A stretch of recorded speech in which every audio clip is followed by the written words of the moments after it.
हिंगणा गावचे रहिवासी हिंगणा कवठळ हे आमचं गाव आहे। आमच्या गावाला रात्री 3 वाजता पूर आलेला होता। असा महापूरच आलेला आहे। तरी तुम्ही बघू शकता खूप सारे नुकसान झालेलं आहे। आता आम्ही काय करावं असं म्हणजे पूर्ण शेतामध्ये पाणी थांबलेलं आहे। पूर्ण सोयाबीन पीक खराब झालेलं आहे।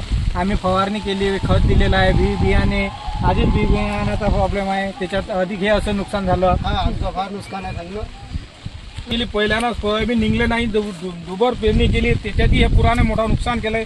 रेती येऊन पडली माझ्या वारात, सर्वी खळून गेले, गड्डे पडले, हिरे पूर्ण खचलेली आहे, पूर्ण भरलेली आहे विहीर। पाईप माझे पोल पडले, वीर दाखव। माझा पूर्ण पिंकर शॉट गेलेला आहे वाहून, त्याची पण मला भरपाई लवकरात लवकर करावी।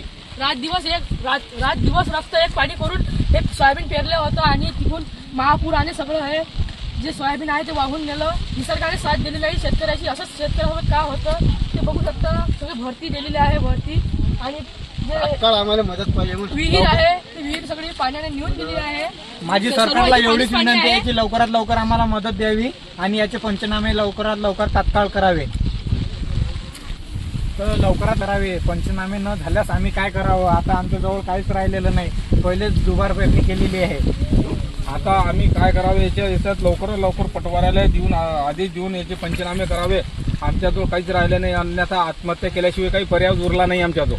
किंवा अथवा कोणत्या पण कृषी सहाय्यक वगैरे सरकारी ऑफिसरला याची हे द्यावी, आदेश द्यावे, लवकरात लवकर पीक पाहणी करावी। माझ्या पांडवाला एकच म्हणणं आहे की लवकरात लवकर याचे जे पंचनामे आहे ते करून द्यावे।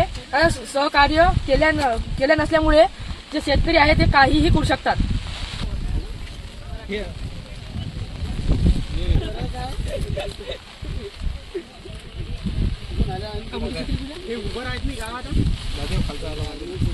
प्रशासनाला एवढीच विनंती आहे की लवकरात लवकर याची पाहणी करावी व आम्हाला लवकरात लवकर मदत करावी। धन्यवाद, एवढंच मी प्रशासनाला विनंती करतो।